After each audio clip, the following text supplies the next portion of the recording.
Hello, Oki here, and today we're going to be reacting to the appeal of One Piece, where to start. So if you check my previous video, which is the breathtaking world of One Piece, I'm really interested in it from that video because that video did a bomb-ass job introducing me to One Piece. It did a bomb-ass job showing me a lot of One Piece elements, and it just got me really hyped for the show.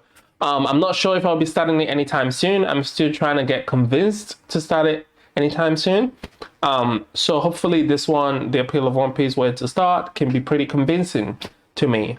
There was a six-legged saber tooth. If you all don't know how hyped I was, I would like you to go check the previous video. The breathtaking world of One Piece, because that shit was hype as hell. I was so shocked. I was so shocked when I saw that. That was really cool. Really cool. And there was like so many worlds, so many islands. Like it was all just amazing and pretty and like lots of colors. And I love adventure shows, like shows that you gotta travel like a lot of places and like experience a lot of things. And I feel like a lot of animes, movies, TV shows don't get to do it very well, you know? So that really got me really hyped for One Piece. We'll be checking this one out. It is the appeal of One Piece. It's about 14 minutes long. This was about 7 years ago. So a lot of episodes has been coming out since then, but hopefully it still covers like a lot of content to make you appreciate it as well. But yeah. For a while now, there has been a certain ominous shadow cast across this channel. You see, as a YouTuber, I'm generally known for four things: my long, in-depth videos, my love of all things shonen, my utterly flawless spelling, and my absolutely perfect pronunciation of the Japanese language. And the problem with those former two is that at some points it means that I need to do a video on the series One Piece. Which is fine, I like One Piece quite a lot, in fact. But the issue comes from how insanely long the series is, currently residing at its 833rd chapter, and the staggering breadth of its world. And that was 7 years ago. One Piece Wiki has currently 866 named characters. I know because I counted and it took a long time. So how does one kudos to him for counting. Like One Piece? Well, the answer that I've come to, at least, is the same way that one devours a whale. And that is piece by piece. One piece. Oh, wow. Shut up. And so what I'm going to do here today is that rather than go straight into a full-blown why you should watch/read, which, don't worry, we will get to, is to first put out a shorter video covering what I consider some of the broader structural aspects of One Piece, which will then free us up and allow us to take a much deeper dive into the characters and themes later on. So with this in mind, my friends, please sit back, relax, and consider this an entree with the main course still to come. And let's discuss the appeal of One Piece. Where to start? I first encountered One Piece in 2006 on the UK television version of Toonami, and unbeknownst to me at the time, what I was watching was the infamous 4Kids dub, which would become well known over time for its questionable translation and excessive amounts of censorship. And even despite these factors, I really came to enjoy the adventures of Nami, Zoro, and of course Luffy. So if I start, I have to watch the one without the censorship, basically. This is kind of trash, though. I know, like, a lot of animes back then used to get censored or like heavy. Interesting. I have to watch the one without. I have to watch the one without censorship. Yeah. Amounts of censorship, and even despite these factors, I really came to enjoy the adventures of Nami, Zoro, and of course Luffy. The series had a unique playfulness to it that made it stand out from other more stoic series I'd seen up until this point, like Bleach and Dragon Ball Z. And even in the show's more dramatic moments, there was always a tremendous... I'm currently watching Dragon Ball right now. Of course, as I watched the imaginative pirate adventure on my parents' old TV, What I was completely unaware of was what a world-shattering phenomenon I was actually dealing with. That revelation would only strike me several years later, when, on a trip to Japan, it became obvious what a massive deal One Piece actually was. Around every corner in every shop seemed to lie another new piece of Straw Hat Pirate merchandise. Luffy and his ragtag crew were everywhere on everything. One Piece branded bread, One Piece bath salts, even entire One Piece branded shops. Wow, It was incredible wow. to see how what I thought was a simple show about A whole pirates shop? utterly dominate the mass consciousness of a single country. The closest thing I could liken it to was the Simpsons mania of early 90s America. This was, of course, before I started looking into things like global sales figures and weekly shonen rankings. And if I had, I would have known things like the fact that One Piece has sold over 400 million units worldwide, Bro. making it the third biggest selling comic in existence, Bro. recently beating out Spider-Man for the number 3 spot, leaving only Batman and Superman ahead of it. And even then, in 2016, Batman sold 1,859,956 units, and Superman sold 828,069 units. Bro. And you could even roughly double the sales of both series by taking into account all their offshoot titles. And it still wouldn't even come close to the 12 million sales that One Piece sold that same year. And where things really start to get crazy is that if these trends were to continue and One Piece were to run for another decade, it would nearly certainly surpass Batman in lifetime sales. And if it were to... I wonder if it has right now, because this was 7 years ago. It's almost been a decade. I wonder if it has right now, because Batman and Superman has been going on for like decades, for like very long time, and One Piece probably started like late 90s, which is at least like 40 or 50 years after Batman Superman started. So like you could say that they've sold more on One Piece than they have on Batman and Superman because of how long, like you could take time into consideration because of how long Batman and Superman has been going on compared to like One Piece and stuff. Also, you could also take into the fact that it's probably the only anime that's gotten that close, you know, apart like everything else is comics. This is like a manga, probably the only like manga that's gotten that close, you know, which is a huge accomplishment for One Piece as well. Because if it's still going, which I'm guessing the manga is still going right now, that's almost been a decade since Super Eyepatch did this video. So it's probably almost sold as much as Batman, or maybe it's toppled Batman by now, closer to Superman. This could probably be the most sold out comic in all of existence, or the most sold comic. 400 million is a lot. Damn. To run for another 2 decades, which for Oda's sake I hope doesn't happen, it would surpass even Superman becoming the biggest selling comic in existence. Yeah, now, in mind. I think this will happen, but it's a hell of a thing to consider. And so... Also, wait, hold on. Sorry to pause. Also, you need to take into the fact that Superman and Batman are comics, and the comics is like on the name Superman and Batman. So anyone who's written comics about Superman and Batman, that also counts towards the amount of sales they've done, you know? So basically, Superman and Batman has a lot of writers. So anyone who's written anything for Superman or Batman in terms of comics. So just combining all that, you're telling me Oda, just one person, is able to like accomplish as much as like multiple people have done in Superman and Batman? And the same thing also applies for Spider-Man that One Piece beat in terms of sales. So you're saying he was able to beat Spider-Man that multiple people has written about, and then about to beat Batman, or probably has already, and about to beat Superman as well in terms of sales. So just one person? What the fuck is this show? What the fuck is this show? A pirate boy made of rubber managed to capture the hearts and minds of so many people worldwide. Yeah, pretty much. To put it simply, the primary appeal of One Piece is the simple premise of adventure. And yes, that is also the core concept of countless other shonen series, but nothing really captures the same sense of scale and exploration as the world of pirates. Our hero on this voyage is the energetic young pirate, Monkey D. Luffy.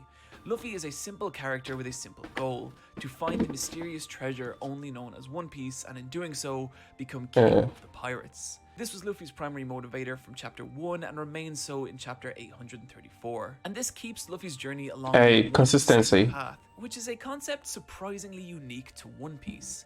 In most other shonen series, our heroes will go on several different large adventures throughout the course of its run, and these are what make up the arcs.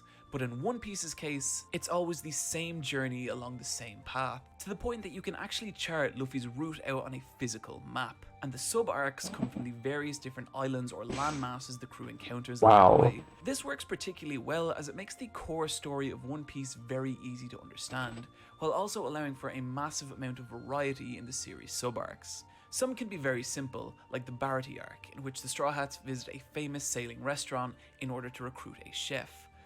Sorry. So in the grand scheme of things, basically it's just a long ass journey.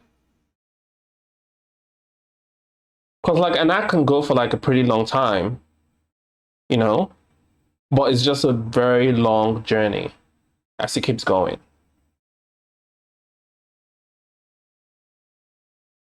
Now that you sum it up into that, it's actually not as long as you think, you know. Like certain arcs might drag on or go for like a long time because it's the arc, but they're in that particular area. Basically, you're just going along the journey and they're just meeting up with different areas and like discovering new people, and maybe new people might join their ranks and stuff like that, getting new friends and all that. It's an adventure. That's pretty much what adventure stories are meant to be. Very simple, like the Barty arc, in which the Straw Hats visit a famous sailing restaurant in order to recruit a chef.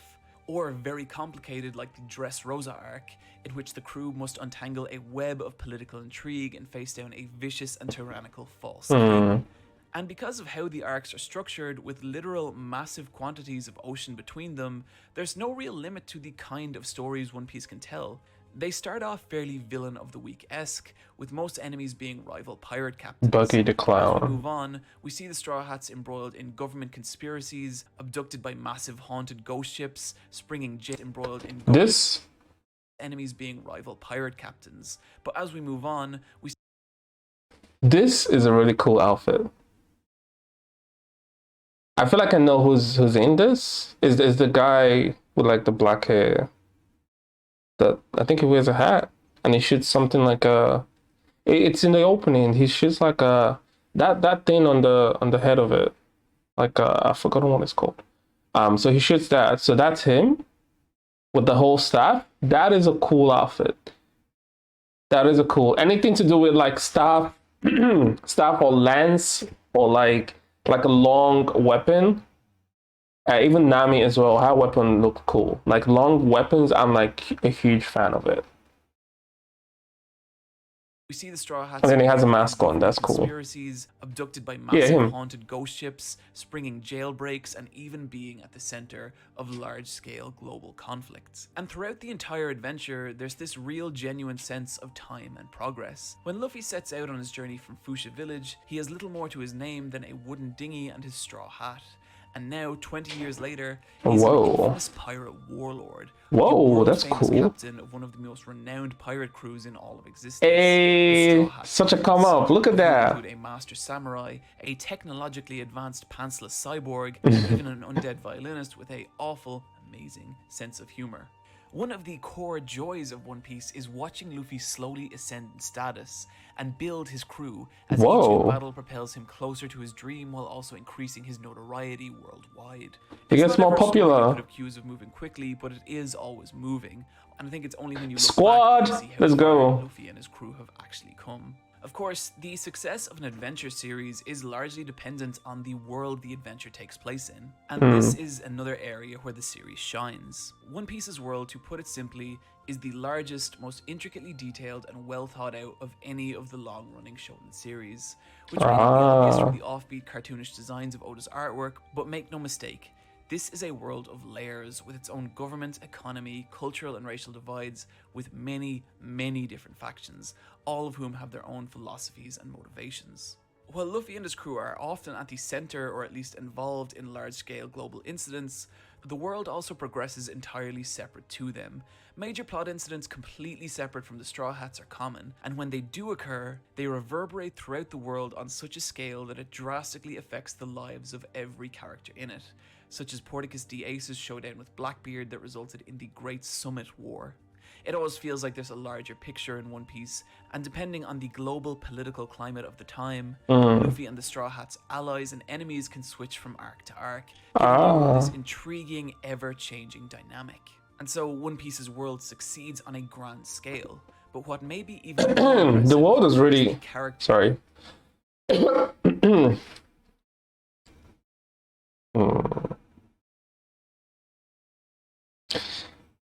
Sorry about that. The world was really, really interesting, especially when I watched the breathtaking world of One Piece. That got me really interested in the world. Like, it looks really good. And then I remember talking about this in the opening.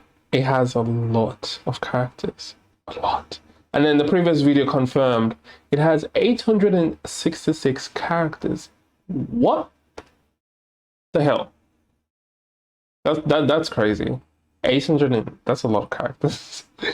But they're also unique in their own ways. Like, no two characters look the same. That is crazy. They all have like something interesting about. I love the dude with the bongos. That looks cool. And then he has a tattoo. Every character looks so different. Filled it with. What at first can seem like a cartoonish gag character can, through Oda's storytelling, become a portrait of life at its cruelest and most tragic. And this information is often delivered through weighty flashback stories, in which we're taken through the key moments of a character's life. And while a badly used flashback can utterly kill the momentum of a series, Oda uses them in such a way to give his characters weight, grounding, and motivation that otherwise just wouldn't be possible. Like, seriously, you see this dumb-looking idiot in a diaper? This is Senor Pink, and this guy has a backstory that is absolutely heartbreaking. And upon hearing it, it completely changes everything about how you see him. Moving swiftly along... Actually, no, wait, no. I know some of you out there don't believe me, so we're gonna prove it. Let's do this. Senor Pink started out his adult life as a member of the brutal Don Quixote crime family. Hold on, I don't know if I want to get spoiled by this. Shit. I don't know. I don't know if I should watch it. It's part of the video, so I'm just gonna watch it. Look, I do apologize if I get spoiled by this. I might not remember it if I do start the show, but I'm gonna watch it. A backstory that is absolutely heartbreaking, and upon hearing it, it completely changes everything about how you see him. Moving swiftly along... Actually, no, wait, no. I know some of you don't believe me, so we're gonna prove it. Senor Pink. Senor Pink started out his adult life as a member of the brutal Don Quixote crime family, where his days were frequently filled with criminal activity and brutal violence. Badass. Until one day, in the pouring rain, he met a woman who he immediately fell in love with. They got married, had a child, and for a while at least, everything was perfect. Except that Pink was still involved in the Don Quixote family, which he hid from his wife for fear that she might leave him. One day he's called away on a secret mission and disappears for an entire week. And upon returning, don't tell me something happens to the day he left, his precious son had passed away. Bro. And now his wife, furious and heartbroken, demands an explanation, and he tells her everything, at which point she demands he stay away from her, rushes from the home in the pouring rain, before getting into an accident that leaves her in a vegetative state. Pink, devastated by the events, visits her every day in hospital, until one day, on a whim, puts on a bonnet reminiscent of their son in an attempt to entertain her, and miraculously, she cracks a small, delicate smile. Bro. And so, for the sake of seeing his wife smile, he continues to dress more and more elaborately, even enduring the ridicule of everyone around him. Years later, his wife too has passed, but he still dresses this way out of remembrance for her and of his beloved son. And so, one of the silliest looking characters in One Piece actually has legitimate character motivation for dressing this way. And in justifying this, he becomes an actual grounded, tangible character. What really gets me here is that this is one tiny, inconsequential character in One Piece's world. And yet still, Oda manages to imbue him with a sense of depth and grounding many writers fail to give even their main protagonists. And that's to say nothing of the amazing job Oda's done in establishing the main major heroes and villains. That was a lot. Having so many characters with such fleshed out histories and motivation is the primary factor that makes One Piece's worlds feel so vivid and alive, and makes each individual character feel like a true story in their own right. The last thing I'd like to talk about with One Piece is also one of its least tangible elements, and that is the creativity and imagination that's gone into it.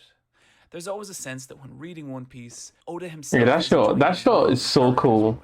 Really cool. It can be seen in the new and creative ways Luffy uses his at first seemingly limited power. It can be seen in the bizarre visual design of many of the world's inhabitants and the camaraderie that takes place between the Straw Hats, and even in the ever-evolving unique structure of Oda's story arcs. He always seems like an author not striving to hit a deadline, but an artist creating a world and story distinctly of his own vision. This is something we're going to dig a lot deeper into in a future video, but for now, just trust me, simply no one writes a story like Ichiro Oda. So with all that in mind, where should you start? Well, the obvious answer is page 1, chapter 1. The manga is for the most part a fantastic read, but I understand people's reluctance to get into it given its insane length. And the anime comes with many of its own issues too, such as a production run and masses of filler. But if you're curious it does have filler. Really is for you or not, or even if you just want to dip your toe in, so maybe that's why it's long. Maybe there's a couple of filler arcs. One Piece Movie 6, Bara no Matsuri and the Secret Islands. Directed by Mamoru Hosoda of the Digimon movie The Girl Who Leapt Through Time and Summer Wars, the movie... Oh, I've always wanted to watch The Girl Who Leapt Through Time. It's everything that makes One Piece as a series so much fun, on top of having some absolutely gorgeous animation and character designs, and one of the darkest and hardest right turns I've seen in any film for a while. It requires basically no prior knowledge of One Piece or its world to enjoy, and I think even if you have zero interest in One Piece, seeing one of Japan's most talented directors put his own unique spin on the world of pirates is absolutely worth checking out. Guys, that's going to do it for my intro into One Piece, and there is still a ton more we need to talk about. The characters, their themes, Oda's unique visual aesthetic, and what cursed fruit he ate in order to actually be able to constantly produce a manga of such quality. And we shall in a full-blown why you should watch/read One Piece coming later this year. But I hope this video, at the very least, has given you a foothold with which to get started. That was a really cool video. That was a really cool video. That was a lot. That was definitely a lot. The story with it, I don't know, like that was really fucked up story as well.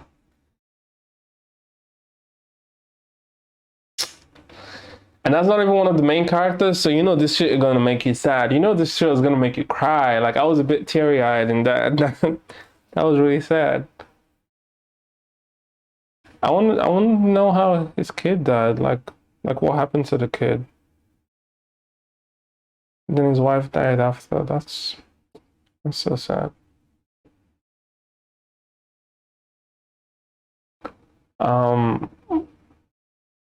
Sorry, I've lost my train of thought.